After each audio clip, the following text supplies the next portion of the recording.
Hey, where's all the brown pride folk? How come y'all ain't sticking up for George Zimmerman? What's wrong? Is he not brown enough for y'all? Is it because of his last name or something? Come on, y'all. It ain't like George Zimmerman is Elizabeth Warren or something. You can definitely tell the dude ain't white. I mean, is it just me or what happened, man? Where's the Hispanic community on this? It seems like they're kicking him under the rug and keeping him away. They saw that, they're like, George Zimmerman's white. Yeah, totally. Eli, what you think? Eli, never mind, you're on the phone. Hey, he's white, man. Listen to his last name, man. He's white. He's not one of us. We're trying to get our own thing, man. And hey, George, it's George. It's not Jorge. It's George. George Zimmerman. Zimmerman. George. Ain't no kind of. George Zimmerman. George Zimmerman. He's German now. He's German. Yeah, German. Make his name sound as white as you possibly can. I think what's happening. Propaganda.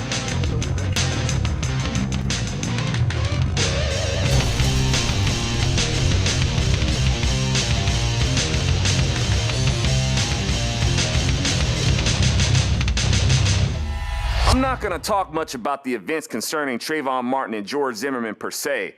I'd rather focus on some deeper rooted problems that need to be pulled up and burned. The life of Trayvon Martin has been co-opted, disgraced, and reduced to be an excuse for catharsis for the victim-minded people in a state of mostly self-inflicted discontent. You got people like Touré who think they're so progressive-minded while still dwelling on events long past and trying to compare them to today, and then accuse Republicans of dwelling on the past when we correct them on their twisted view of the past they keep dwelling on. And speaking of Touré, Kira Davis gives a most excellent reprimand of Touré's shameless evocation of Emmett Till. But in light of this comparison, I'm gonna lean on Emmett Till for another point. Recently, a friend of mine, Christian Hartsock, was assaulted in Oakland. Christian Hartsock was the director of my band's music video, Divine Battery. So it ain't like Christian is uncomfortable around black people. All the members of my band are black, so I can't imagine that he gave some sort of attitude that would make the demonstrators think that he was some sort of threat to them. But for no justifiable reason, Christian Hartsock was attacked, but the responses that I've seen are part of why much of the black community sees whites as racist. When I see comments like, typical of blacks, they're brave in a group, but cowardly by themselves, I'm quite disappointed. And I have to ask, so this is a trait that's exclusive to only blacks? Or when they say stupid things like, you know how it is with Mexicans, you fight one bean, you gotta fight the whole burrito. Really? Let's go back to that Emmett Till comparison. If white people are always so brave, then I reckon it should have only taken one of them to torture and kill a 14-year-old kid. And when blacks were being hung, I don't think it was one KKK member that did the job. Examine the name Ku Klux Klan. The word Klan means family, as in a group. So it was a group of cowards, not one brave Klansman. But you got idiots who assign such negatives to another ethnicity, and then wonder why people say white people are racist. Hey, let's look at Nikki Sixx as an example. Any more songs. You know why? Because the security assholes in the front are punching you motherfuckers, and you guys deserve better than that. It's a bunch of fucking shit, man! Fuck you, asshole! Right there, bring the lights up, this big fucking asshole! You know what, motherfucker? You're a big fucking black man! You feel pretty good beating up a little girl! Fuck you!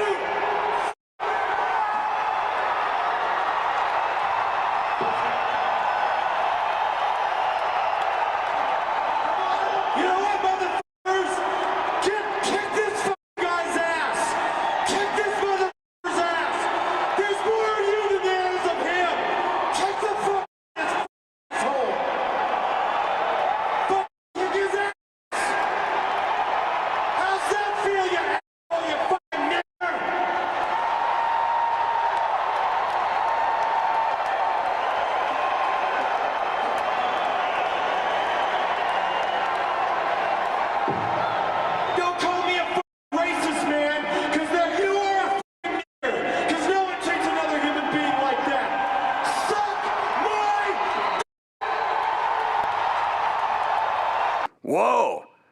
if Nikki Sixx was naturally brave, like only white people are, according to these white people who make their stupid statements, Nikki Sixx wouldn't have been asking an auditorium full of white people to fight a battle he was instigating. It wasn't like Nikki Sixx said, okay, everybody back off. He's mine.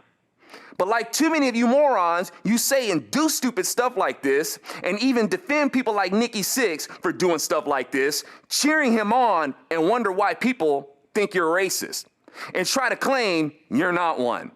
Nikki Sixx tried to come off as indignant because he didn't like the way the security guard treated a female. Like Nikki Sixx is a champion of chivalry. But Nikki Sixx wasn't as offended by the actions of the security guard as he was by his skin color. If he wasn't, he wouldn't have needed to mention it. He should have only been offended by the actions of the security guard.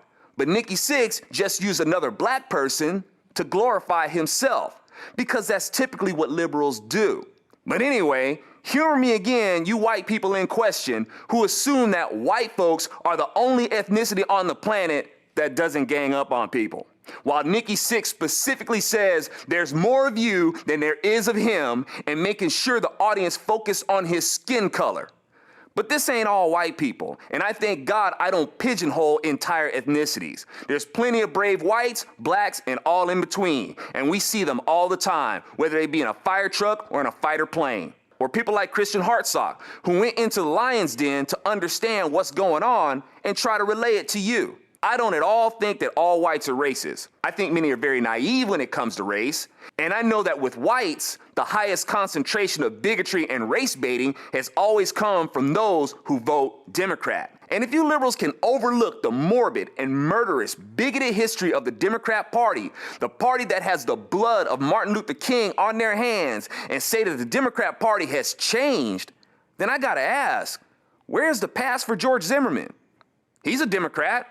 What crime did he commit that the Democrat Party hasn't instituted? Why are you singling him out for all your rage when you've got a big old Democrat Party you could revolt against, who has made it a point to arrest your development? Many in the black community and the so-called liberal-minded talk about how much they love to keep it real. But when you do, they get mad. So I reckon Lupe Fiasco is getting a bit of an eye-opener for what that's like. Because you gotta know, Lupe, it's against the law to disagree with black folks. We don't make mistakes, ever. We're perfect. And if you disagree with anything we do, that means you obviously hate your own race. Even though people who think stuff like that can say the most disagreeable and hateful things against people like Alan West or Condoleezza Rice, and now even you. Disgusting epithets, but somehow these haters aren't the actual self-haters. Y'all, this stuff warrants a lot to unload. We'll pick this up on Kirstie Alley, who withdrew her comment which read, "White people used to make black people drink from separate drinking fountains. Now we just shoot their children." But I want to address it because her comments represent a way a lot of people think. And I'll point out again that liberals consider themselves progressives while always dwelling on their distorted view of the past. And if you're gonna do that, then I'll have to remind you that it was Democrats who imposed those segregations. And killing black kids ain't nothing new for Democrats. And while y'all are pretending you're so outraged about black kids getting killed, how about being outraged about them being killed off with abortion? But being surprised by the twisted worldview of liberals would be like being surprised that my butt will burn after eating a bunch of ghost peppers. It's foolishness, man. Just foolishness, you know?